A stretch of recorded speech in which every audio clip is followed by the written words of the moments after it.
Authority meeting of the City of Crystal, Tuesday, July 21st. We'll call the meeting to order. And do we do a roll call, John? I believe we do.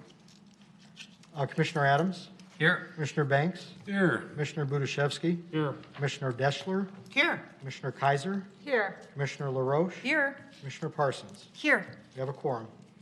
Thank you. Next item, the EDA will consider approval of the minutes from the February 18th, 2020 regular meeting. Really, was it that long ago? And the June 16th, 2020 work session. Jim? No, I'm John. No. I move approval. Okay, and Brendan, did you want a second? Or? I'll second. Okay, thank you. All those in favor say aye. Aye. Opposed? Okay, motion carries. Thank you. I'm just doing a little thing here. Okay. Next item is the update regarding 3240 Hampshire Avenue North, and our Community Development Director, John Sutter, has those details. All right, thank you, President LaRoche. Matt, could you go to page 2 of the slideshow for the EDA, please?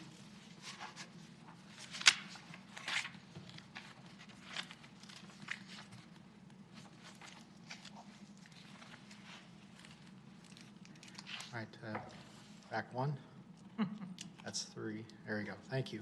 So at our last the work session on the 16th of June, we were still awaiting some information about the utility costs to extend water and sewer services in a driveway, extraordinarily long on all 3 items to get to the home site. We did not yet have that information. We now have that information, and based on the extraordinary costs to build the extra long service lines, the staff opinion at this point is that development is not feasible at this time. The main concern and risk, I guess, here is the unknown and unknowable construction dewatering costs. And that is based on something we learned from what happened to build the cul-de-sac just to the south, is that they had to set up dewatering pumps and run them for quite some time before they could even begin to do the construction work. And we have reason to believe that we'd have the exact same issue, except the difference, instead of building a street that would serve multiple new homes, we'd be incurring those construction dewatering costs, not necessarily the city, but whoever buys this lot, for just one home. And so for that reason, it doesn't make sense to incur those costs just to put in water and sewer services for one house, versus waiting until more of the properties are ready to develop, or they're more to the point their owners are interested in developing them, at which point those costs can be spread out among more properties. One of the other questions that came up in the work session was, we had said maybe 3 homes total. Could we get more? And so we took another look at ways to take advantage of our reduced minimum lot sizes from our UDC changes over the last couple of years. And by tightening up some of the lots, especially on the west side, we think we could maybe get up to 5 lots in there. But of course, that would all depend on the willingness and interest of the respective private owners. All of the other properties are owned by different people. So until they're all in alignment, we don't think development of this cluster of new homes is really feasible. And for that reason, we are not planning to proceed at this time.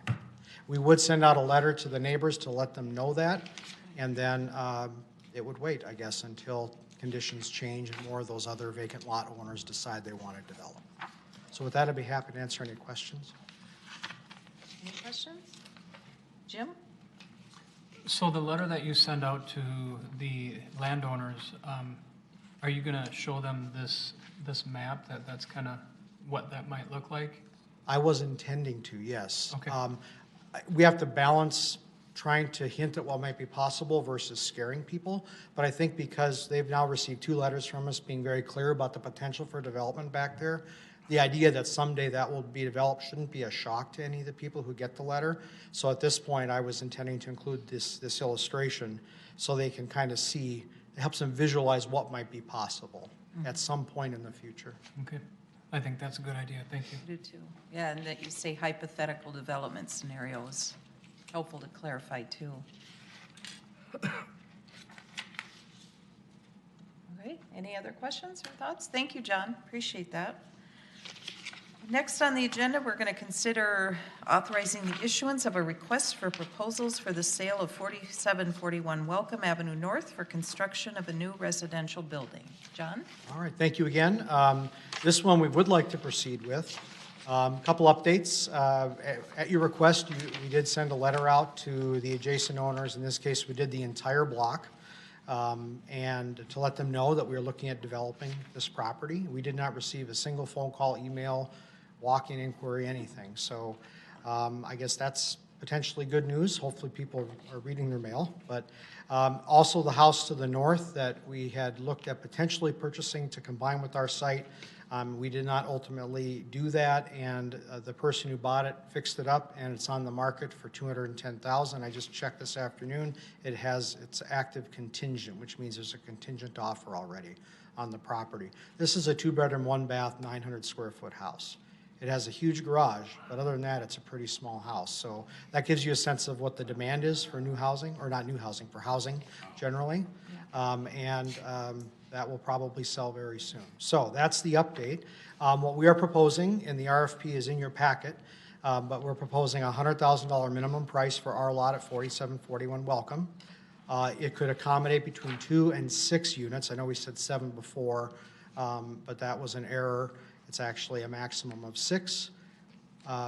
If they go with 2 units, that actually is lower than our minimum density in the R2 zone. So we would need to request a variance for that. The justification for that would be relative to its size, its area. This lot is kind of narrow. So that would be the argument for having a 2-family dwelling permissible on this lot.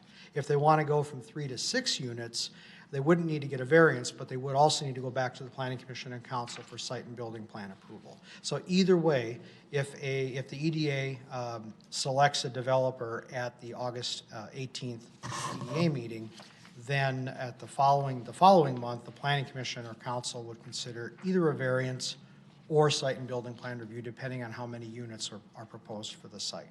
So with that, we would ask for your approval to authorize issuance of the RFP as shown in the packet, and I'd be happy to answer any questions. Okay. I have one, John, just to clarify. You want to have the purchase sale price at $100,000 starting? That would be our minimum price. If we don't get anyone offering that much, we would come back to you and say, all right, do we want to lower that minimum? Do we want to wait until next year? Maybe the market changes. Do we want to make some other changes to the RFP packet? But I think we'd want to try that. At $50,000 per unit for a 2-family dwelling, or quite a bit less than that for, say, a 4 or 6 unit building, we think the land price is right given the demand for residential construction despite the pandemic. But we won't know until we put it out there and see what we get. Any other questions? Okay. Anyone considering a motion? Julie? I will make a motion considering the issuance of a request for proposal for the sale of 4741 Welcome Avenue North for construction of a new residential building. John? I second that motion. Thank you. All those in favor, say aye. Aye. Opposed? Okay, motion passes. And next would be a presentation on the COVID-19 business assistance programs. John, are you also presenting? Yes, thank you. Okay. So I'm going to kind of read out the slides. There's a lot of information here. So I apologize for the fire hose effect, but before I start, I'm going to sum up with, at the end of this, what we want you to be thinking about is the EDA interested in having Crystal provide its own version of direct financial assistance to businesses to try to mitigate COVID-19? Or is that something you'd rather not do or rather not do at this time? So as you know, or as I think you know, we're going to be getting about $1.75 million in federal funds through the state because of the CARES Act for COVID-related municipal expenditures incurred from March 1st to November 15th of this year. Assistance that the city would provide to private businesses is an eligible expense for CARES Act funds. Now, prior to this, other agencies have been providing assistance. The county had a small business relief program earlier in the year, or I should say in the spring. And since then, they also had a self-employed entrepreneur business relief program. And then the state most recently had a relief program that the applications just closed a couple of weeks ago. So here's what we don't know about those programs. We don't know which, or at least how many, Crystal businesses have received assistance from those previous rounds of funding. We don't know whether the assistance was sufficient to cover all of their COVID-related expenses. We also don't know which Crystal businesses applied but did not receive funding because if the program was oversubscribed, it was either first come, first served, or more commonly a lottery system. So there was sort of a random chance as to whether they got funding or not if they had more applications than they had funds. So until we know that information, one of the things is, I guess the main thing is, we don't even really know if there is an appropriate role for the city, the EDA, and its CARES Act funding. So next slide, Matt. But for the sake of discussion, I wanted to talk about different ways if you wanted to do a program like this, what we're learning from what other cities are doing. There are basically two different ways to do it. We could contract with a third party. In the case of Cottage Grove and Burnsville, they're using Ehlers, which also happens to be our TIF and financial advisor for development financing. And there, the city would do all the promotion, creating the application, setting it up on the website, and then we would have this third party kind of review the applications, make sure that they're compliant with the rules, and then let us know which ones to fund. The other way, and the one that I would lean towards more, sort of flips that and has, since the county has its own CARES Act funding, and they are going to have probably future funding rounds to assist businesses, we could just take our funds and tell the county, okay, if your program again is oversubscribed and there are Crystal applicants that you have to say no to, then we will commit a certain amount of Crystal funds to fill the gap as a supplement, basically. And that would be something that cities across the county could choose to do if they wanted to. And that means the businesses just apply once. They apply to this Hennepin County portal. It's seamless to them. It doesn't really matter to them whether the money comes from the county or whether it comes from us. Typical eligibility requirements, these range, there's a range here because different cities have different rules, but the typical maximum grants per business are $3,000 to $10,000. They have to be for documented COVID-related expenses. At least theoretically, there's a prohibition on double dipping, which, receiving the same assistance or double assistance from two different sources for the same expense. But the problem is it's hard to do that because we still don't know who in Crystal has received assistance. Mm-hmm. And this is a problem across all of these programs, it's not very transparent. It's just taking a lot of time to get information. And usually there's some limit on the size of the business. Say no more than 50 employees, no more than $2 million gross revenue, but those numbers are all over the place depending on the city. So what I would ask of you tonight, knowing all of this, but also knowing what we don't yet know, do you want us to work on this, or do you want us to wait until we have more information? And if you want us to work on it, do you have a preference as to trying to come up with our own program or trying to have us supplement a county program? Okay. Jim, I see a few hands raised here. Jim, I'll start with you, then Julie, then John. So what else can we do with this money? I would leave that to Ann because she's been in conversations with various parties about what would be eligible for the CARES Act funds. We're still working through that. Obviously, any of our technology costs for sending home people so they could work remotely, this kind of thing, the front glass at the front counter, front glass at the community center. Some staff time, we think we're still working on getting that definitively defined. How is that for redundancy? Still working on with the League of Minnesota Cities and Metro Cities and our finance director and our attorney on interpretation of what those funds can be used for. Lost my word. The guidance so far is very broad. So we're trying to be sure that we comply, but it's very broad. So we're trying to access all of it for the city. So trying to work through that. Julie? I would tilt towards letting Hennepin County handle it the way you stated, because, we have those, fix-up grant funds for homeowners, and we already jobbed that out because it required too much staff time. That was one of the reasons. And so I can't even imagine you'd want to open that can of worms with the staff capabilities we have here in terms of manpower to get into this, would be my thoughts. That is one of our concerns. I just want to clarify, though, I think with hiring a third party to do the application vetting, I think we could make it work, because then we're sort of the face of the program. We're the ones with the portal and the application. So the contracting with the third party approach, I think, is workable, but the county one is so much more efficient, and it still gets the job done, which is why I would lean that way. Yeah.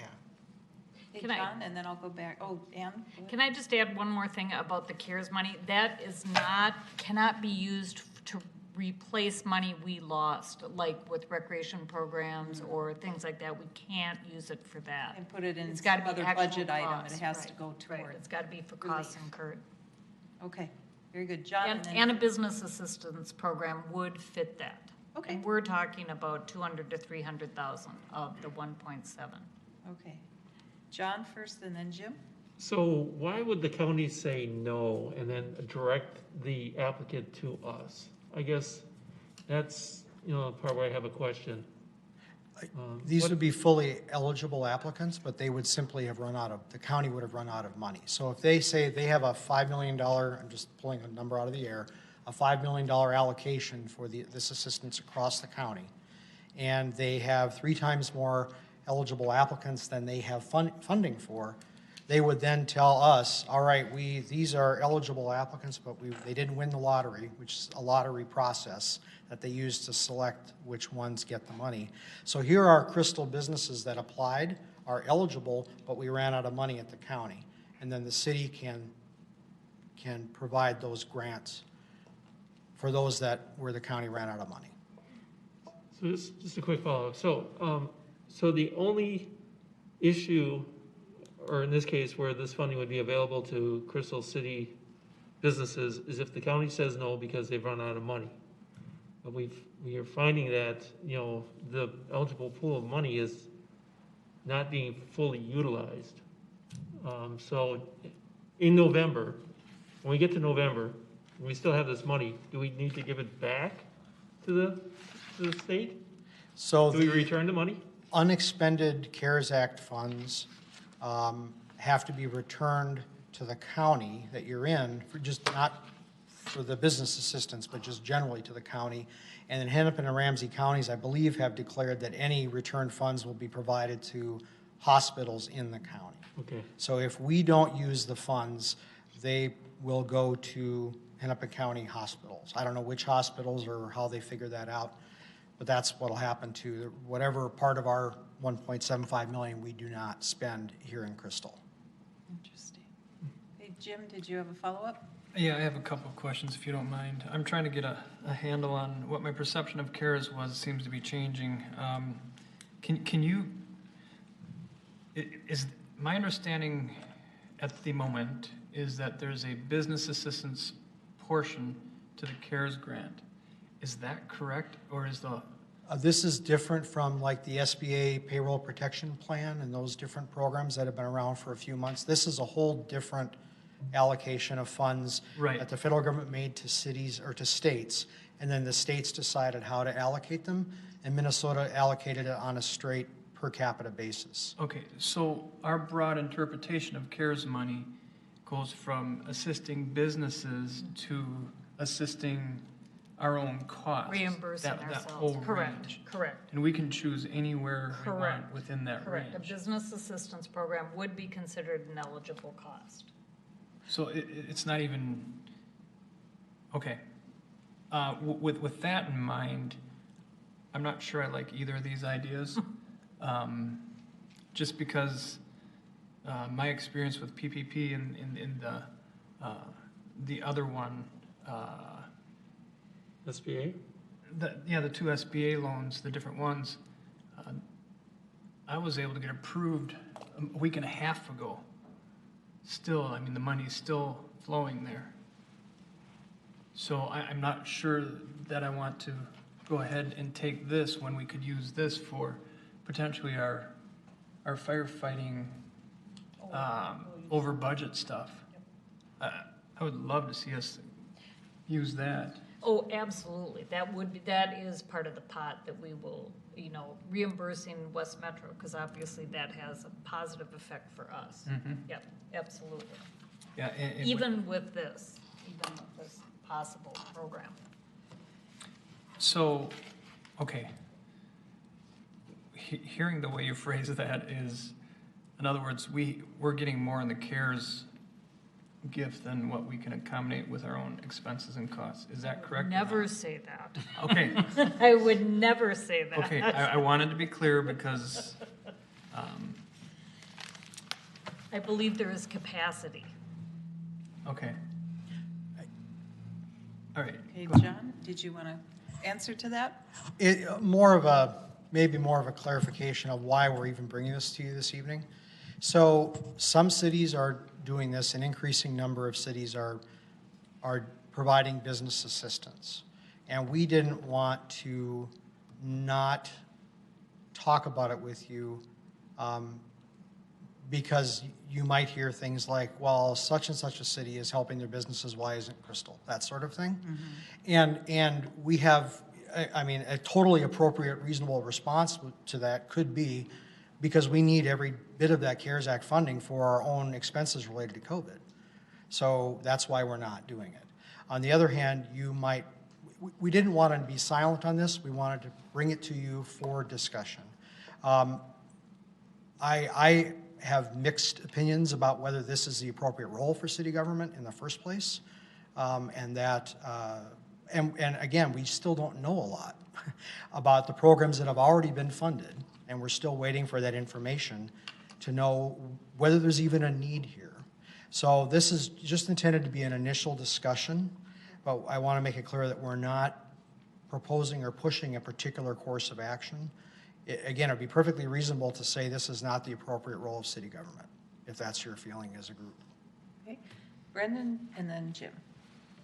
Okay, yeah, I guess you've kind of clarified some questions, and I guess kind of to be more direct, and you could probably answer, are you trying to have a global concept of how to spend the money direction? Is there we're definitely going to be able to spend all of this money on on already related expenses, or we're going to cover it and we still have this, you said, capacity for, because I mean 1.7 is actually quite a bit of money for It's a lot of money. and I'm sure we can find ways to spend it, but so that's the kind of first thing. In layman's terms, are we having trouble finding ways Not to yet. spend it? Okay. Not yet. But having said that, I don't mean to be flippant. We are just beginning to put all the numbers together. Okay. But I believe that we will be able to meet that. Okay. And then just kind of a follow-up with that. So I have mixed feelings as well, kind of, right, as far as whether or not we should be involved with having a system. But I've also, as far as where we're providing assistance, right, as far as at the city level. But I've heard a lot of different things, and even in my separate business aspects, right, where some things were really fast, and we're able to do the PPP and very rapidly, but then there are some where there was like no movement at all. And so is there, and I guess it kind of goes, is there a need, is there an unmet need in our community for some sort of assistance, one, and then two, I think it would be more specifically, or I think kind of the underutilized businesses, being women and minority-owned businesses and nonprofits having access to any of that funding. So we don't yet know, and a lot of that information would come out of when we finally get the data from these other agencies about who has been receiving the funds. But to the first point about the application process, we would design this so it would be fast and easy. And the county programs and the state program have been fairly easy. And I've heard that from some local business owners. I've been talking to them throughout this whole situation on and off, getting their feedback. And they've all said that the county stuff is easy to apply for compared to the federal assistance, and it's very fast. So I'm not concerned about that, but I think the broader question of is there even a need in the first place, and unfortunately we just don't have the information yet. Yeah. And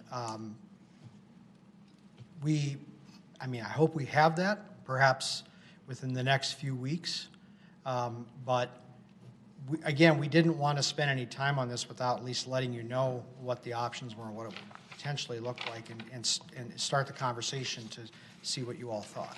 Yeah, and I appreciate that too. Gathering more information will help, I think, with this decision. Jim? You know, I don't have any reservations as to whether this should be a part of local government. I have actually strong feelings that it shouldn't be for us to get into dispersing of funds. I don't think that's our role in local government. So I don't know how to quantify that necessarily, but just, you know, it's more than just a gut feeling. It just doesn't seem like something I want to get involved in. I think there's a direct benefit for these funds that have been given to Crystal to benefit Crystal in its function and services, and I think that's appropriate. And I would be willing to do all of that towards that benefit. Fast and easy. Boy, when we have the conversation about fast and easy, whether it be at the county level or at the state level, federal level, I experienced fast and easy with the Small Business Association administration. Excuse me. Very, very easy, I thought. And anecdotally, from my own experience, I'm not seeing the need. So from I guess any avenue I want to approach it for, I'm thinking, let's see what we can do here in house, and I don't want to pursue either of these items. I don't. That's where I'm at. My thought too is I'd like to hear more from Cottage Grove and Burnsville and how this is working for them as you're gathering information. I think that would be helpful too, in addition to the Hennepin County portal. Sure, President LaRoche, they are just starting their programs. Okay. But we will, as we learn more about our CARES Act funding and our ability to expend it on direct city expenditures, roughly in the same time period, we should learn more from those other cities about how their programs are working. And again, also know more about, is there really a need, an unmet need in Crystal in the first place? Mm-hmm. Hopefully all three of those bits of information will sort of come together around the same time. Good. Okay, Jim? I think the complexity, at the federal level, when we had that first batch of money come out, and it ended up going to some of the larger, quote, small businesses, that was fast and easy. I don't want to duplicate that. I mean, trying to discern who got Hennepin County, who got first round, second round, I think we're creating just an accountability mess for whomever does it, whether it be Hennepin County or Ellers. I mean, we're going to be spending an awful lot on an administration, a lot of dollars to handle this. Mm-hmm. To me, I'd rather do it within the realm that we exist. Okay. John? Well, you can ask Ellers if they charge to administer this process. I mean, if it's, a small percentage, that's one thing, but if it seems like it's a big part of the pot, then maybe we maybe want to look at it in a different sense, so. I did ask that question, and it would be roughly an hour of staff time per application, they said. They would just be whatever their standard hourly rate is, and they said in the case of Cottage Grove, it worked out to about 2% of the amount of funds dispersed. Again, I wouldn't be concerned about that part, but remember, we would be spending a lot of staff time on the front end, creating the application, creating the portal, creating the guidelines, all that stuff, and then Ellers would just do the review. So this scenario, there would be staff time costs as well as actual cash expenses for the third party. A mixture of both. Okay, John? Yeah, see, again, I don't think, we're a fiduciary, so I don't think, we should be, I like the idea of, if the county already has something built and in place or whatever, great and wonderful, and we can direct, our businesses to the county to do the application process and be vetted. And then if it comes back that, we're the source of funding for that business, great. We can have it run through the county can administer that. I just don't think that, we should get ourselves involved in the application process, because I don't think that really is our expertise. I don't think that's our, I don't think we want to, be designing this cart when it's already there, so. Brendan? My last point, I guess the biggest question is going to be, is there even, is there a need? Is there an unmet need? And thinking of what is the role of the EDA? And is there, here in Crystal, for Crystal businesses, I guess that's probably my biggest question, is or is it, are we letting, do our businesses know about what is available at the county level? Yeah. And like I said, again, it really just comes back to, is there an unmet need? So. John? Yeah, answer that. Yeah, so just so everybody knows, I have been blasting out emails to every business owner. I have email addresses to every time one of these programs is announced. Excellent. And I know they're getting them because they have responded. Not all of them, but enough of them that I know the emails are getting out. And I know some of them have applied. In fact, the businesses that I've talked to that said the programs were easy to apply for, again, they did provide some feedback. So we will continue to do that, absolutely. We will continue to try to be the information bridge between our business community and these other levels of government that have assistance out there. We will continue to do that. That's great to hear, John. Thank you. And I think outreach is huge. Jim? Interesting, this is money that's coming to the city of Crystal. So, we can, from a Crystal perspective, give it to the EDA or to the West Metro Fire.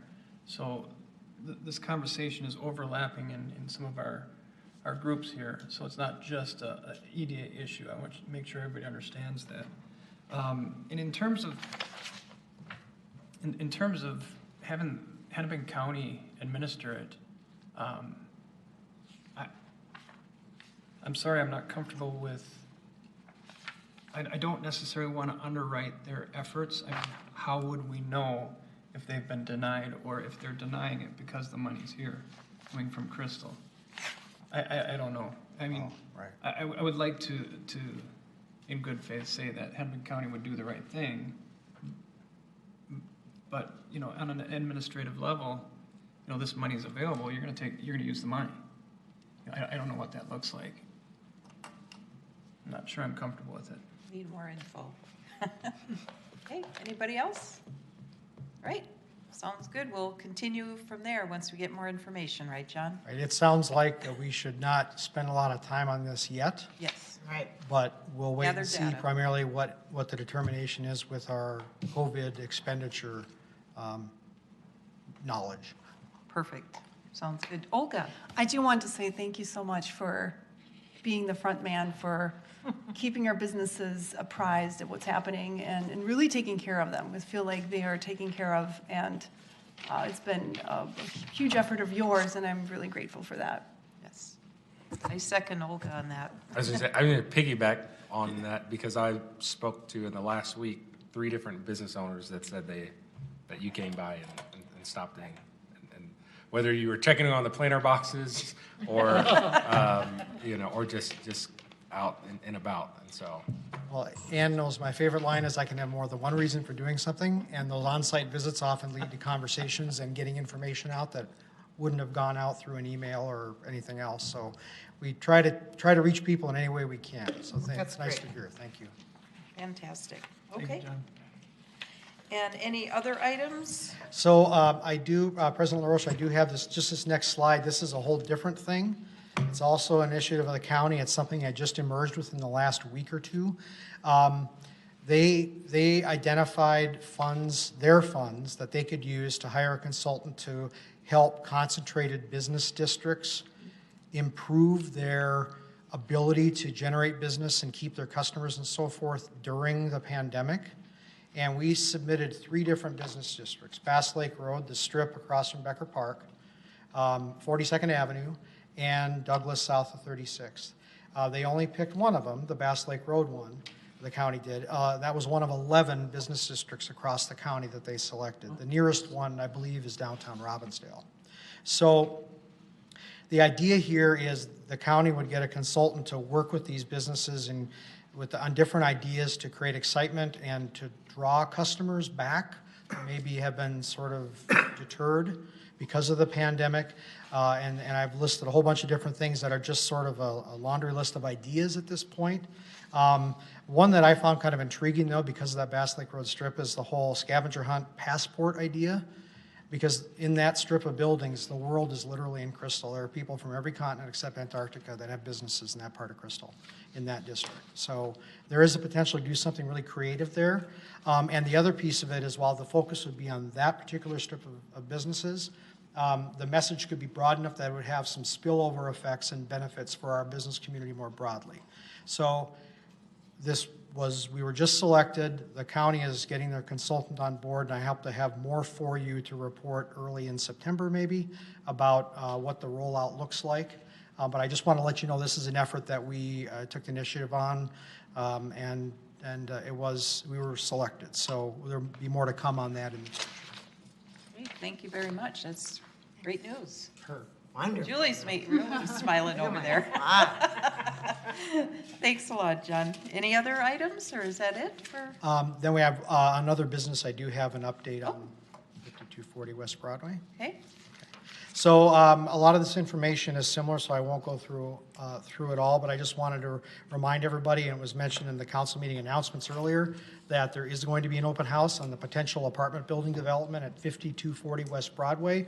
The open house will be Thursday, the 23rd of July, from 5 to 7 p.m. at the Crystal Community Center. It's an informal open house. There won't be any formal presentation, so you can come anytime in that 5 to 7 2-hour window. We ask people to please come later, if possible, when we expect lower attendance, because we do have to observe social distancing, and we don't want people to have a waiting line out the door. We'd like people to kind of spread out over those 2 hours. Next slide, please, Matt. And then just a real quick update. We have learned some more about the project. It is still a 53-unit building. It would be a 4-story building on top of a basement parking garage. Density would be 41 units per acre, which is about a third more than the Kavanaugh, for reference. Unlike the Kavanaugh, this building would not have balconies. We confirmed that with the developer today. It was a drafting error that had those in the first set of plans that we talked about. So they are not intending to have balconies on the building. They have applied for low-income housing tax credit financing, which is pretty typical for a building like this. I've listed the proposed unit mix, which we just got within the last couple of days. It's roughly a quarter 1-bedroom, half 2-bedroom, and a quarter 3-bedroom. The proposed income mix is about 30% of the units at or below 30% of area median income, and roughly half kind of in that middle income range. Note that 80% of area median income is basically median income in Crystal. So, and then 21% at regional market rate. So roughly 60% of the units would be affordable at households that are at incomes that are pretty typical for Crystal, and then some that are below the median. The other thing I didn't mention about those 30% AMI units is that they would be continuum of care units from the county. They are biased towards 1- and 2-bedroom units, so they're for smaller households. But they are more targeted at the affordable, the real affordable need below 30% of area median income. I have the income sheet with me if you have questions about what that looks like. And we'll have more information at the open house too. So I just wanted to go through that because the unit mix and the income mix is not something we had when the council had a work session on this 2 weeks ago, I think. So I'd be happy to answer any questions. Jim? Do we know if we're going to see what percentage of 1-bedrooms fall on what level of AMI? I have a table, but I don't have it in the slideshow. Okay. There are 12 one-bedroom units. 10 of those are 30% AMI. Again, the lower income units are biased towards the smaller units because they're looking for a population that is perhaps elderly or disabled in some way, and they're more likely to live alone. They're usually not in active families, which is what the bigger units are for. And so the bigger units tend to be more at market rate, and the one-bedroom units are overwhelmingly at the 30% level. Thank you. Great. Any other questions or comments? Okay, thank you. Any other items, John? That Anyone is all buy I have. Pizza Hut building yet, or no? It's looking pretty sad right now, isn't it? It's unfortunate, Yeah. It looks very but rough. nobody is buying commercial real estate right now, especially the types of users that would be a great fit for that building, like a restaurant. I mean, that industry has been hit so hard. Yeah. So unfortunately, that may sit vacant for a while. Is there because- anything we could do or the property owner could do to spruce it up a little? Even Just- garbage from the front. Yeah. We did actually take code enforcement action. There was some junk or debris left behind by the Pizza Hut owner, and I think that was cleaned up, or if not, it's scheduled to be cleaned up soon. But so we are doing what we can in terms of code enforcement, but really, there's not a lot we can do about the vacant building itself. Sorry. Oh, okay. It- Thanks for the. Painful, isn't it? It is Welcome to my painful. world up I in know, Ward 4. right? If only Hennepin County picked that little section.